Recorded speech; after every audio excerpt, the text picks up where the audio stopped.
Reference Institute, Legal Exercise 49, Dr. G.D. Bist. Ready? Start.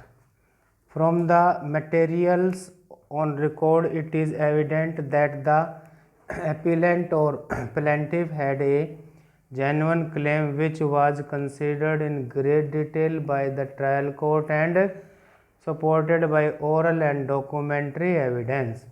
The High Court has not adverted to any of the factual details or claim of the plaintiff except reversing the judgment and decree of the trial court on the principle of estoppel.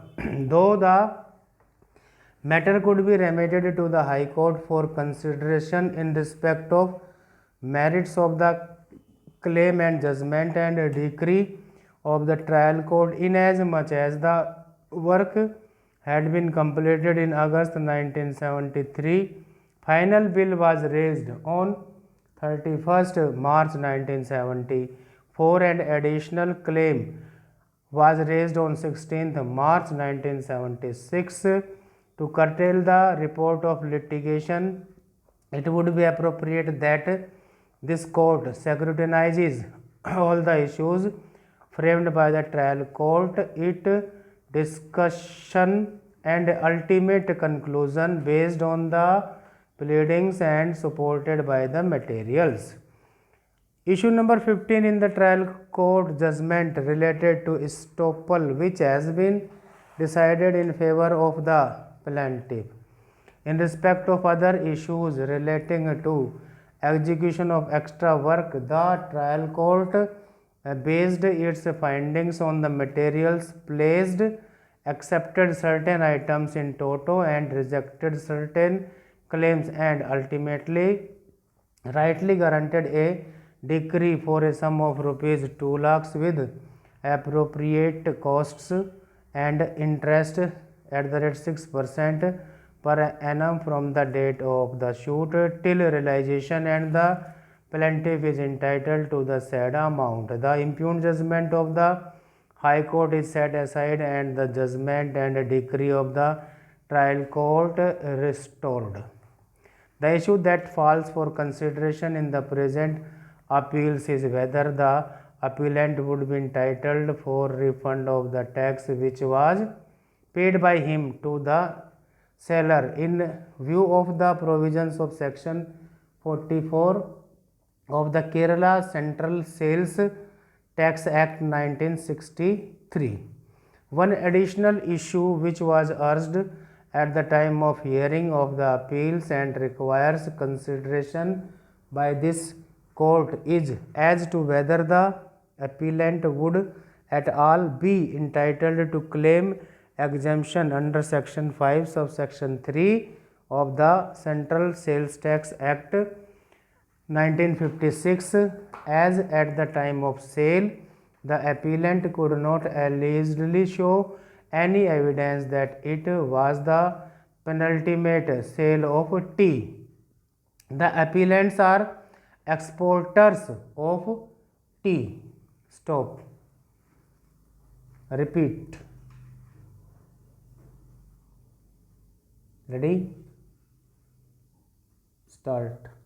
From the material on record, it is evident that the appellant or plaintiff had a genuine claim which was considered in great detail by the trial court and supported by the oral and documentary evidence. The High Court has not adverted to any of the factual details or claim of the plaintiff except reversing the judgment and decree of the trial court on the principle of estoppel. Though the matter could be remitted to the High Court for consideration in respect of merits of the claim and the judgment and decree of the trial court, inasmuch as the work had been completed in August 1973, final bill was raised on March 31, 1974 and additional claim was raised on 16 March 1973. To curtail the period of litigation, it would be appropriate that this court scrutinizes all the issues framed by the trial court, its discussion and ultimate conclusion based on the pleadings and supported by the materials. Issue number 15 in the trial court judgment related to estoppel which has been decided in favor of the plaintiff. In respect of other issues relating to execution of extra work, the trial court based its findings on the materials placed, accepted certain items to Toto and rejected certain claims, and ultimately rightly granted a decree for a sum of rupees 2 lakhs with appropriate proportionate costs and interest at the rate 6% per annum from the date of the suit till realization, and the plaintiff is entitled to the said amount. The impugned judgment of the High Court is set aside and the judgment and a decree of the trial court restored.